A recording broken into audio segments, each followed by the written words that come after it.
नमस्ते बच्चों, आप सभी का हमारे चैनल मास्टरमाइंड क्लासेस में आप सभी का स्वागत है। तो आज हम पढ़ेंगे एनसीईआरटी मैथ 10 चैप्टर 2 बहुपद लेक्चर 4 में पढ़ेंगे बहुपद त्रिघात बहुपद के शून्यक और गुणनांकों में संबंध। तो चलिए स्टार्ट करते हैं। तो ध्यान से देखिएगा कि त्रिघात बहुपद के शून्यक और गुणनांकों में संबंध पढ़ने से पहले हम दो बातों पर ध्यान देंगे। तो चलिए आगे चलते हैं। अब मान लीजिए कि आपके पास एक रैखिक बहुपद है, एक रैखिक बहुपद है।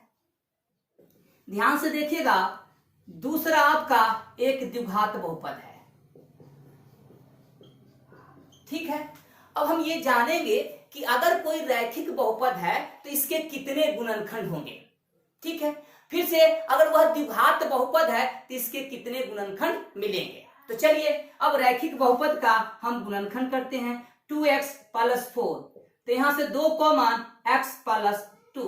तो हमने क्या देखा कि अगर कोई रैखिक बहुपद है, अगर कोई एक रैखिक बहुपद है तो इसके दो गुणनखंड मिलते हैं। एक रैखिक गुणनखंड होता है और दूसरा अचर गुणनखंड होता है। ठीक है। तो ये आपको पता चल गया कि अगर कोई रैखिक बहुपद है तो उसके एक रैखिक गुणनखंड होंगे और एक कांस्टेंट गुणनखंड होंगे। फिर अगर हम दोनों गुणनखंड को गुना करेंगे तो ये चीज हमको मिल जाएगा। अब देखिए ध्यान से, अब हम देखते हैं कि द्विघात बहुपद है तो इसके कितने गुणनखंड मिलेंगे। इसका जब हम गुणनखंड करेंगे तो ये हो जाएगा x² + 2x + 5x + 10। यहां से x कॉमन लिया, x + 2, यहां से 5 कॉमन लिया, x + 2, दोनों में से x + 2 हमने कॉमन लिया तो x + 5। तो हमने क्या देखा कि ये द्विघात बहुपद है तो इसके दो रैखिक गुणनखंड मिले। क्या हम जान सकते हैं कि अगर द्विघात बहुपद है तो इसके सिर्फ दो ही रैखिक गुणनखंड होंगे कि और भी गुणनखंड होंगे? तो इसके एक और गुणनखंड होंगे जो एक संख्या होगा, एक कांस्टेंट होगा। जैसे एक एग्जांपल लेते हैं द्विघात का, लेते हैं 2x² + 14x + 20। ये क्या है? द्विघात बहुपद है। अब इसका हम गुणनखंड करते हैं तो पहले दो कॉमन ले लेते हैं तो बचेगा x² + 7x + 10। तो ध्यान से देखिए, यही क्वेश्चंस में फिर ये आ गया तो यहां से 2 और इसके क्या फिर गुणनखंड मिलेंगे, x + 2 और x + 5। तो हम क्या पाते हैं कि अगर कोई द्विघात बहुपद है तो इसके दो रैखिक गुणनखंड होंगे और एक कांस्टेंट गुणनखंड होंगे। फिर हम तीनों को गुना करेंगे तो ये चीज हमको मिल जाएगा। अब ये प्रश्न उठ रहा है कि अगर हम इसके शून्यक निकालते तो चलिए, जब इसके शून्यक निकालेंगे तो हम जानते हैं कि किसी भी बहुपद का शून्यक ज्ञात करना हो तो उस बहुपद के मान को = 0 करते हैं। तो यहां से अगर हम इसका शून्यक निकालेंगे तो बहुपद के मान को 0 के बराबर करेंगे। फिर इसका हम क्या करेंगे, गुणनखंड करेंगे। तो गुणनखंड किया गया है ऊपर, x + 2 x + 5 = 0। तो जब यहां से हम शून्यक निकालेंगे तो एगो x का वैल्यू -2 आएगा और एगो x का वैल्यू -5 आएगा।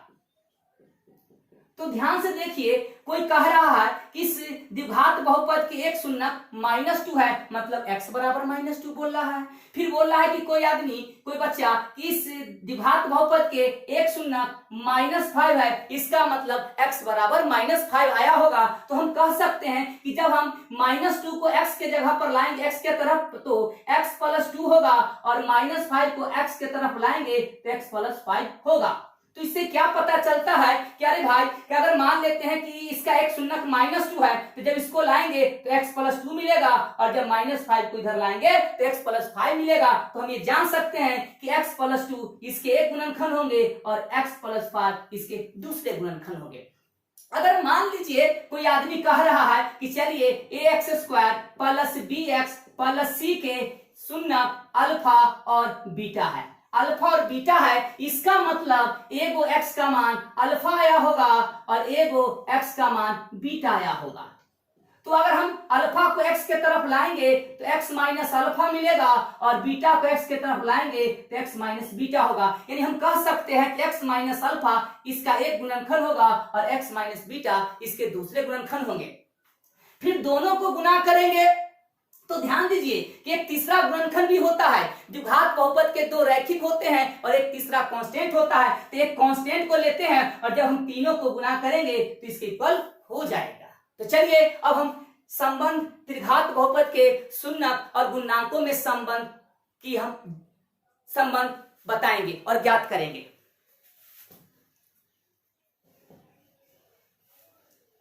तो ये हमारे वीडियो को आप समझने की कोशिश कीजिएगा और आप अपने साथ एनसीईआरटी बुक साथ रखिएगा तो ज्यादा से ज्यादा आपको समझ में आएंगे। अब देखिए हम पढ़ेंगे त्रिघात बहुपद के शून्यक और गुणांकों में संबंध। तो चलिए स्टार्ट करते हैं बच्चों। आप बारीकी से देखिएगा और आपको अगर समझ में कहीं नहीं आता है तो आप कमेंट कर सकते हैं। तो चलिए कह रहा है यदि त्रिघात बहुपद ax³ plus bx² plus cx plus d के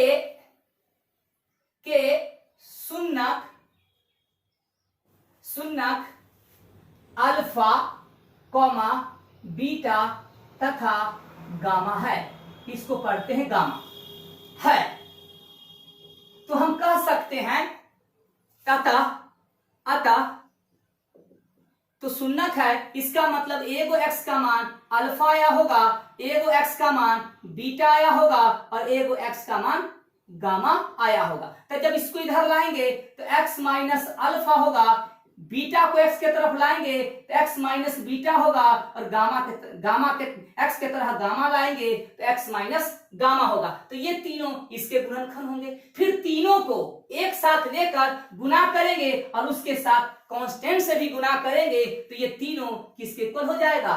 त्रिघात बहुपद के इक्वल हो जाएगा। तो चलिए तो अतः हम कह सकते हैं अतः x minus alpha comma x minus beta तथा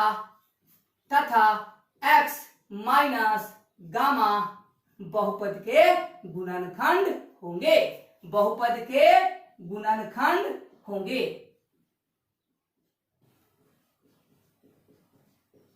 तो हम इसलिए कह सकते हैं, इसीलिए ध्यान से देखिएगा, ax³ plus bx² plus cx plus d किसके इक्वल हो जाएगा? यानी तीनों को गुणा करेंगे, यानी x minus alpha into x minus beta into x minus gamma, और इसको k से हम गुणा करेंगे क्योंकि चौथा गुणनखंड एक कांस्टेंट होगा। अब हम तीनों को गुणा करेंगे, यानी चारों को गुणा करेंगे। एक है कि ध्यान से देखिएगा के। अब हम पहले दो को गुणा कर लेते हैं। तो चलिए पहले इन दोनों को गुणा करेंगे और उनके जो गुणनफल आएंगे उसको x माइनस अल्फा से पुनः गुणा करेंगे। तो x माइनस अल्फा को वैसे ही रखते हैं, मझली कोष देते हैं, x से टोटल को गुणा करते हैं, x से x माइनस गामा और माइनस बीटा से x माइनस गामा को गुणा करते हैं और बड़ी कोष देते हैं। तो ध्यान से देखिएगा बच्चों के अब हम ध्यान से देखिएगा x माइनस अल्फा और इसको गुणा करेंगे तो ध्यान से देखिएगा ये आपका मिलेगा x²। फिर x से इसको गुणा कीजिएगा तो x माइनस x और आपका गामा होगा, इससे गुना होगा माइनस x बीटा और इससे गुना होगा तो बीटा इंटू गामा होगा। अब हम इससे गुना करेंगे तो ध्यान से देखिएगा के वैसे ही। अब x से टोटल को गुना करेंगे तो गुना कर देते हैं तो x³ मिलेंगे। अब इससे गुना होगा तो माइनस ध्यान से इसको ऐसे ही कर लीजिए, गलती होने की संभावना कम हो जाएगी। x² minus x gamma minus x beta plus beta gamma minus alpha से फिर ये आपका x square minus x gamma minus x beta plus beta gamma और ये आपका बड़ी कोष्ठ। फिर से देखिए x से टोटल ये लिखा ये लिखा ये लिखा ये लिखा, फिर माइनस से x square minus x gamma minus x beta और प्लस अल्फा बीटा और गामा। अब इसको गुना करते हैं, ध्यान से देखिएगा के अब इससे गुना करेंगे तो हो जाएगा X Q minus X square gamma. चलिए minus X square beta plus X beta gamma, इससे गुना हो गया minus X square alpha plus X alpha gamma. चलिए x अब x से होगा plus X alpha beta minus alpha beta gamma. तो ध्यान से देखिएगा, ऊपर मिटाते हैं, ये थोड़ा बड़ा कॉन्सेप्ट है, अब बारीकी से कर रहे हैं इसको। अब हम k से गुना करेंगे, ध्यान से देखिएगा। अब हम पहले k, अब हम यहां से देखिएगा एक्स क्यू वाले को उतार रहे हैं एक्स क्यू। अब देखिए एक्स स्क्वायर वाले को एक साथ रख रहे हैं, एक्स स्क्वायर वाले को एक साथ रख रहे हैं, एक्स स्क्वायर वाले को एक साथ रख रहे हैं और इनमें से x square minus X square common लेते हैं। तो माइनस एक्स स्क्वायर कॉमन लेंगे तो ध्यान से देखिएगा, पहले अल्फा लिखते हैं प्लस उसके बाद बीटा लिखते हैं, उसके बाद फिर गामा आएगा। ध्यान से देखिएगा, अब उसके बाद एक्स वाले को कॉमन लेंगे, एक्स वाले को कॉमन लेंगे, एक्स वाले को कॉमन लेंगे। ध्यान से देखिए एक्स वाले को कॉमन लेते हैं तो यहां से प्लस एक्स कॉमन हो जाएगा। तो प्लस एक्स कॉमन हो जाएगा तो पहले यहां से लिखेंगे alpha into beta into alpha into beta plus, अब ध्यान से देखिए अल्फा इंटू बीटा ले लिया, बीटा इंटू हम अब लेते हैं, कहा गया ये रहा और ये रहा और ये रहा। अब उसके बाद बीटा गामा लेते हैं, बीटा गामा लेते हैं, उसके बाद आपका गामा और अल्फा होगा। ध्यान से देखिए, अब हम इसको वैसे ही उतार देते हैं, minus alpha into beta into gamma. ध्यान से देखिए, अब ध्यान पूर्वक देखिएगा, ये चल रहा है इसके इक्वल,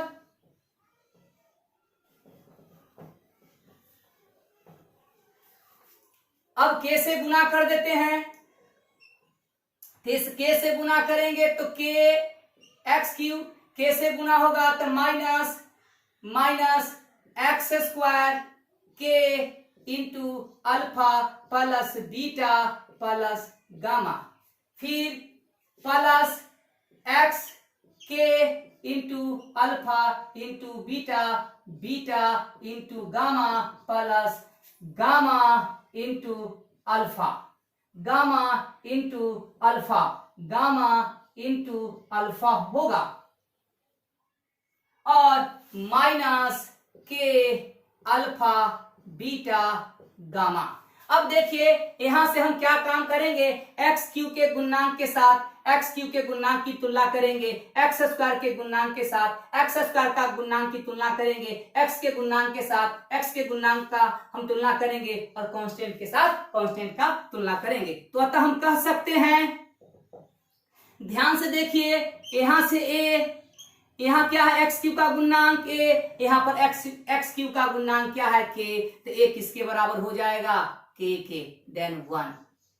अब देखिए एक्स स्क्वायर का गुणनांक क्या है बी और यहाँ पर एक्स स्क्वायर का गुणनांक क्या है, तो एक्स स्क्वायर का गुणनांक देखिएगा ये माइनस माइनस माइनस के इंटू दिस, के into alpha plus beta plus gamma. अब देखिए x का गुणांक यहां पर क्या है c, यहां पर x का गुणांक क्या है, तो ध्यान से देखिए ये है, तो यहां से k into alpha into beta, beta into gamma plus gamma into alpha. Then यहां पर कांस्टेंट दी है, तो यहां पर कांस्टेंट क्या है, माइनस माइनस के अल्फा बीटा गामा। अब ध्यान से पूर्वक देखिएगा बच्चों, आगे चलते हैं। अब देखिए क्या काम करेंगे, आप ध्यान से हमारी वीडियो को देखते रहिएगा, लास्ट तक अंतिम तक देखते रहिएगा। अब ध्यान से देखिएगा बच्चों, अब देखिए इसको आप समीकरण 2 ले लीजिए, इसको आप 3 ले लीजिए और इसको आप 4 ले लीजिए। अब देखिए ध्यान से समीकरण 2 में लिख देते हैं, समीकरण 2 में k का मान देने या रखने पर देखिए, तो यहां से b बराबर, अब देखिए k किसके बराबर है, ध्यान से देखिएगा, तो k के पहले पर a जाएगा तो माइनस, और k के पहले पर क्या आ जाएगा, a into alpha plus beta plus gamma. तो यहां से अगर हम निकालेंगे alpha plus beta plus gamma, तो क्या हो जाएगा, b बटा माइनस a, तो माइनस को ऊपर भेज दिया, b बाई a, एक निकल गया रिलेशन। अब हम क्या काम करेंगे, समीकरण 3 में k का वैल्यू डालेंगे, तो क्या मिलेगा, c इक्वल, ध्यान से देखिएगा, c equal k into alpha into beta plus beta into gamma plus gamma into alpha. तो k के पहले पर क्या चला जाएगा, a, यहां क्या मिलेगा, alpha into beta plus beta into gamma plus gamma into alpha. तो अगर हम इसका वैल्यू निकालेंगे, तो alpha into beta plus beta into gamma plus gamma into alpha बराबर क्या हो जाएगा, c अपॉन a। अब देखिए, अब समीकरण 4 में d का मान देंगे, तो d इक्वल क्या हो जाएगा, तो यहां से देखिएगा एक फॉर्मूला आपका ये निकला, और d बराबर क्या है, तो d बराबर minus k into alpha into beta into gamma. तो अब k के पहले पर a डाल देंगे, तो माइनस k के पहले पर a चला गया, alpha into beta into gamma. तो अगर हम यहां से alpha into beta into gamma निकालेंगे, तो d बटा माइनस a, तो माइनस d बाई a। तो ध्यान से देखिए, हमने पढ़ा था द्विघात बहुपद के शून्यक और गुणांकों में तो 2 संबंध मिले थे, शून्यकों का योग माइनस b बाई ए, शून्यकों का गुणनफल c बाई ए। तो यहां पर क्या मिला, त्रिघात बहुपद में शून्यक और गुणांकों में 3 संबंध होते हैं। पहला, तीनों शून्यकों का योग माइनस b बाई ए, इसको इस प्रकार भी लिख सकते हैं, माइनस त्रिघात बहुपद में b क्या होता है, ध्यान से देख लीजिए, त्रिघात बहुपद में b क्या होता है, तो त्रिघात बहुपद में b एक्स स्क्वायर का गुणांक होता है, तो लिख सकते हैं एक्स स्क्वायर का गुणांक बटा ये क्या होता है, एक्स क्यूब का गुणांक।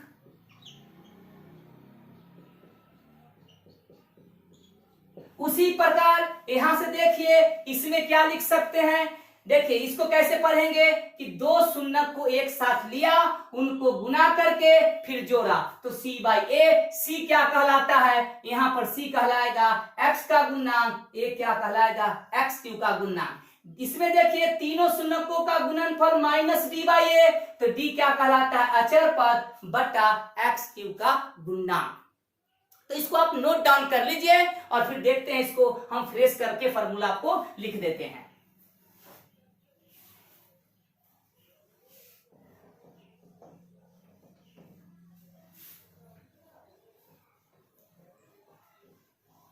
तो त्रिघात बहुपद में शून्यक और गुणांकों में 3 संबंध, देखिए हिंदी में लिख देते हैं। पहला, तीनों शून्यकों का योग, तीनों शून्यकों का योग, योग या योगफल क्या होगा? Alpha plus beta plus gamma, alpha plus beta plus gamma क्या मिलता है? माइनस बी बाई ए, यानी इसको इस प्रकार लिख सकते हैं, माइनस बी एक्स स्क्वायर का गुणांक होता है, माइनस एक्स स्क्वायर का गुणांक बटा एक्स क्यूब का गुणांक। अब दूसरा, दो शून्यकों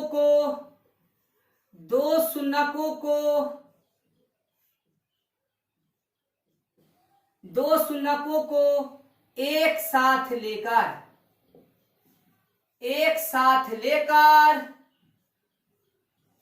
लेकर उनके गुणनफलों का योगफल या योग क्या संकेत होगा?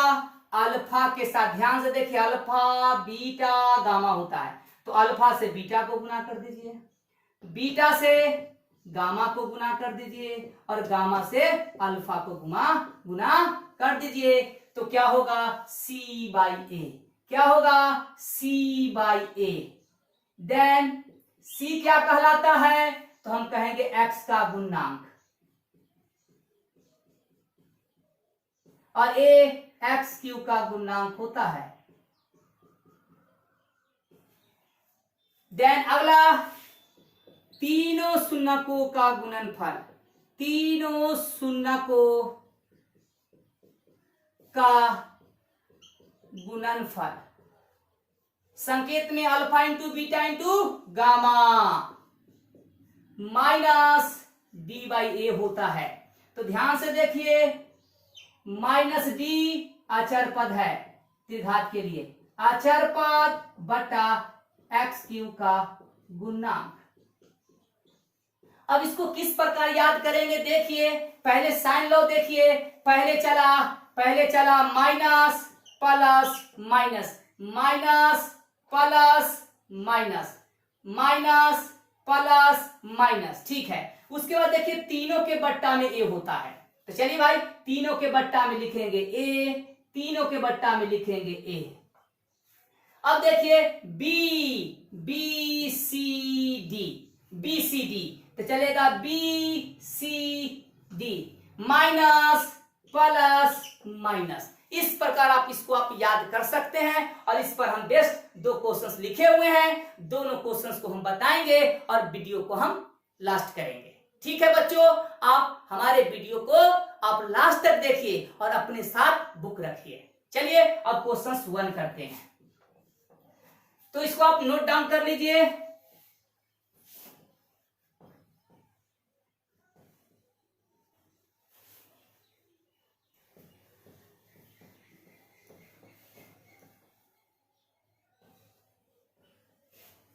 ये एक्चुअली क्या है, 2 क्वेश्चन हमने उठाया है, ऐच्छिक प्रश्नावली 2.4 का है, 2 क्वेश्चन हम कर रहे हैं। इसके ये जो हमने थ्योरम पढ़ा उसके उन पर बेस्ड 2 क्वेश्चन हमने रखा है एक्सरसाइज 2.4 का।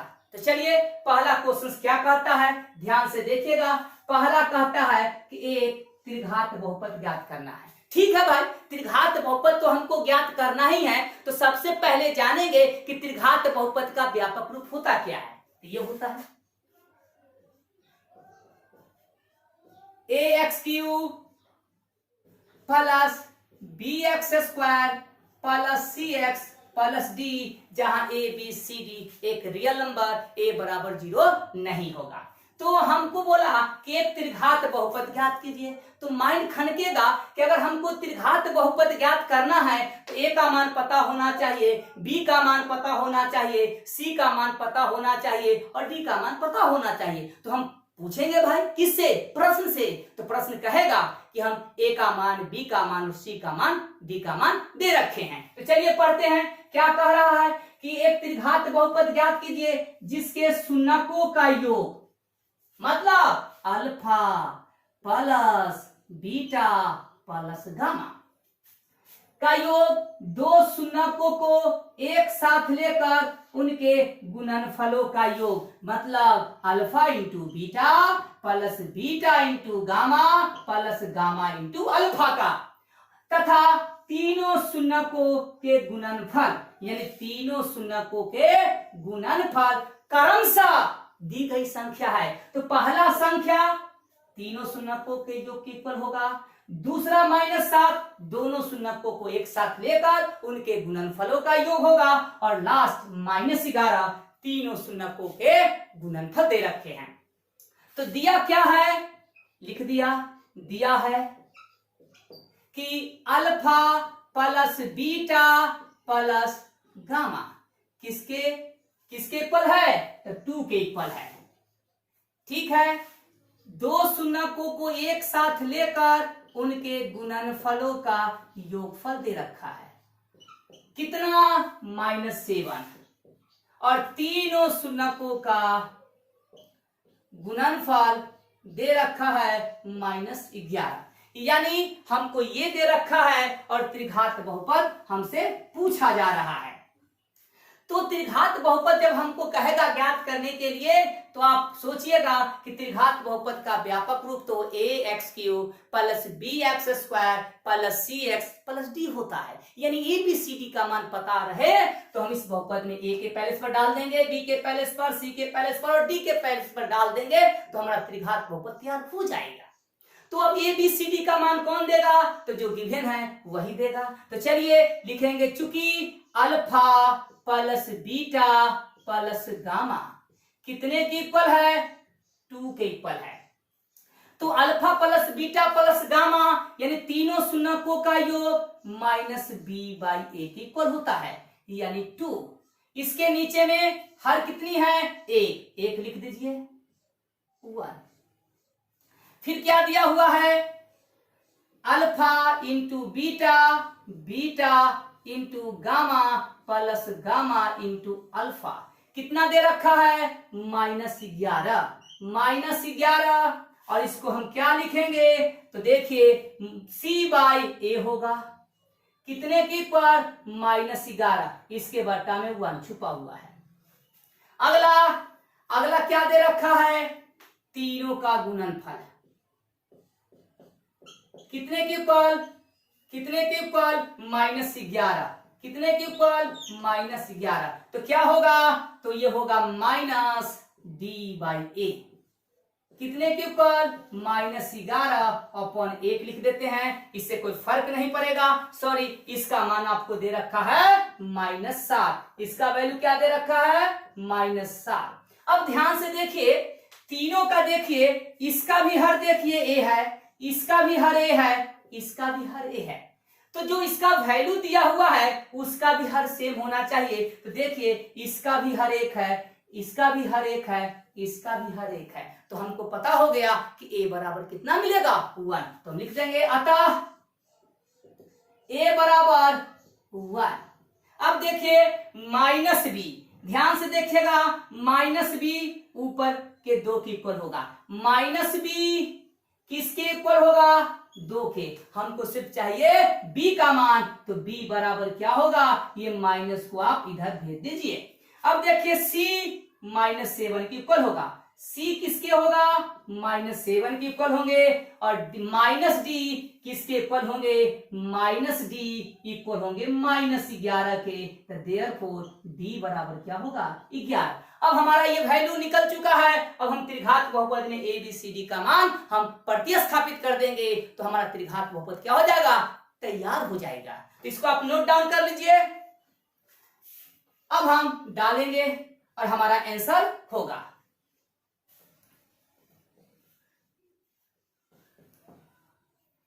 अब देखिए px,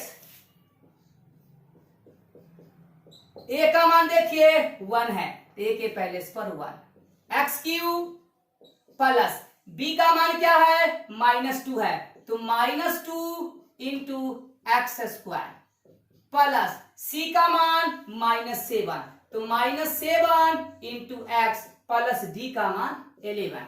अब इसको हम सोल्व कर लेंगे तो हो जाएगा x³ -2x square -7x plus 11। तो हमने त्रिघात बहुपद क्या कर लिया, ज्ञात कर लिया। तो ये चीज आप घर पर जब आप हमारे वीडियो को देख रहे होंगे उस समय आप कॉपी लेके नोटबुक लेके आप इसको तैयार कर लीजिए, इससे आपको फायदा होगा। एग्जाम में पूछा जाता है प्रश्न, इसलिए हम आपको फिर से बताना चाहते हैं कि आप हमारे वीडियो को अंतिम तक देखें। चलिए अब क्वेश्चंस हम 2 को लगाते हैं और यहीं पर वीडियो को हम लास्ट करेंगे।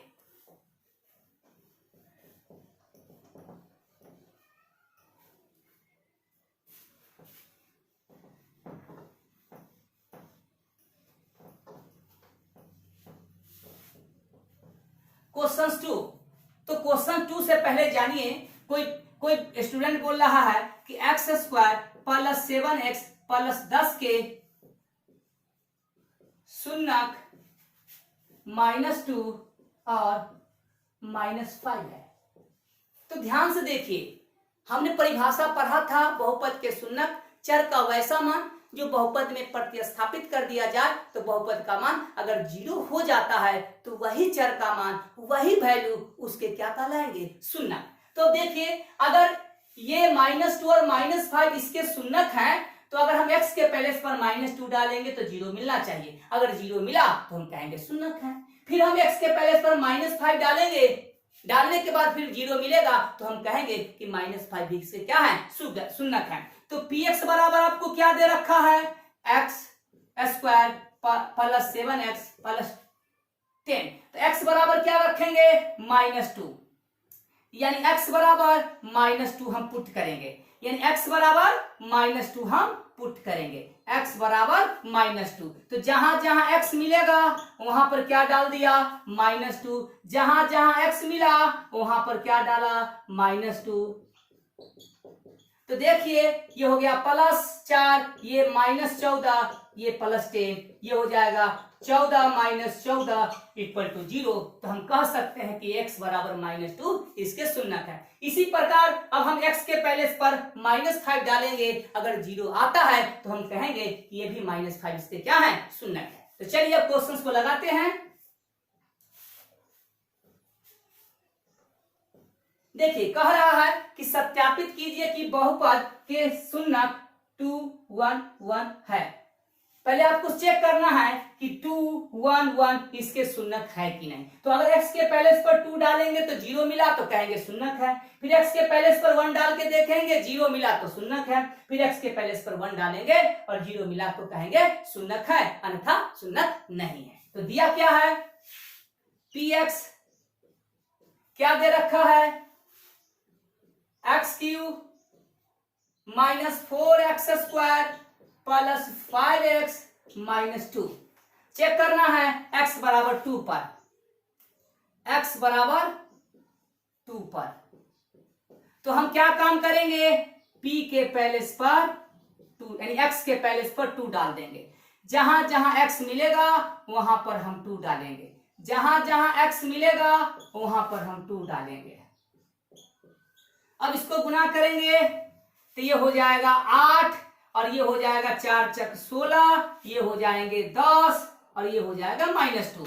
तो 10 और 8 18, 18 और -18 = 0। x बराबर 2 इसके क्या है, शून्यक है। अब क्या काम करेंगे, अब x बराबर 1 पुट कर देंगे। तो x बराबर 1 पुट कर देंगे, x के पहले पर 1 पुट किया गया है। देखिए तो जहां जहां x मिलेगा वहां पर भी हम 1 पुट करेंगे। तो ये हो जाएगा आपका 1, ये हो जाएगा 4, ये हो जाएगा +5, ये हो जाएगा -2। तो ये हो जाएगा 6 - 6 = 0। पुनः फिर x बराबर 1 डालिएगा तो 0 मिलेगा। तो हम कह सकते हैं अतः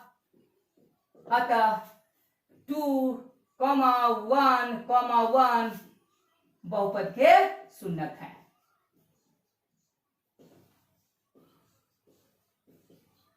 शून्यक हैं, ये पहला क्वेश्चन। फिर बोला कि शून्यक तथा गुणांकों के बीच संबंध की सत्यता की भी जांच कीजिए। फिर यानी तीनों शून्यक निकला तो तीनों को जोड़ेंगे तो -b/a के इक्वल होना चाहिए। फिर दो शून्यकों को एक साथ लेकर उनके गुणनफलों का योग c/a होना चाहिए और तीनों शून्यकों को गुणा करेंगे तो -d/a के इक्वल होना चाहिए। तो चलिए ये भी देखते हैं।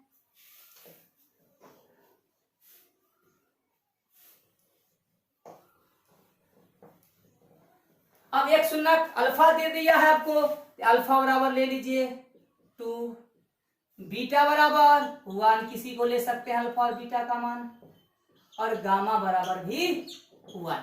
अब हम अल्फा प्लस बीटा निकालेंगे, अल्फा प्लस बीटा। तो अल्फा प्लस बीटा निकालेंगे तो हमको क्या आना चाहिए, यानी -b/a के इक्वल आना चाहिए। तो ध्यान से देखिए, इसमें देखिए a का मान क्या है, लिख देते हैं। a बराबर क्या है 1, b बराबर कितना है -4, c बराबर क्या है +5, d बराबर क्या है -2 है। तो पहले निकाल लेते हैं माइनस, b का मान हो गया -4 और a का मान 1, यानी आपका +4। तो देखिए तीनों को जोड़ते हैं 2 + 1 + 1 यानी 4। अब आपको इस प्रकार लिखना है तो 4 को आप इस प्रकार लिखिए, यानी -4/a, उससे कोई फर्क नहीं पड़ेगा। अब ध्यान से देखिएगा, -4 क्या है तो -4b है, तो -4 की जगह पर b और 1 किसके बराबर है a के। अब दो शून्यकों को एक साथ लेकर उनके गुणनफलों का योग निकालेंगे। तो पहले हम निकाल लेते हैं इन तीनों का गुणनफल क्या आता है। तो देखिए alpha into beta, beta into gamma, gamma into alpha क्या होता है बच्चों, तो c/a होता है। c का मान क्या है 5, a का मान 1। तो चलिए जोड़ते हैं इन तीनों को, तो 2 + 1 + 1, सॉरी यहाँ पर आपका c का मान 4 होंगे, c का मान 4 होंगे, ठीक है, c का मान 4 होंगे। तो ये हो जाएगा आपका 4/1। तो देखिए 4 किसके बराबर है c के, a किसके, a का मान किसके बराबर है a के। अब तीनों का गुणनफल c/a, c/a, तो तीनों को गुना करेंगे तो 2 × 1 यानी 2, यानी कहीं क्वेश्चंस में मिस हो गया बच्चों, तो सॉरी ठीक है, तो ये हो जाएगा -b/a, इसको लिखते हैं -2 1, 2 को लिखा, ध्यान से देखिएगा, -2 किसके इक्वल है b के और 1 किसके इक्वल है a के। तो ये संबंध हमने सत्यापित कर दिया। फिर से अगर आपको हमारा वीडियो अच्छा लगता है तो हमारे चैनल को आप सब्सक्राइब कीजिए, बेल आइकन को दबाइए, लाइक कीजिए और शेयर कीजिए। फिर हम आपको नेक्स्ट लेक्चर आपको फिर कल मिलेंगे। धन्यवाद।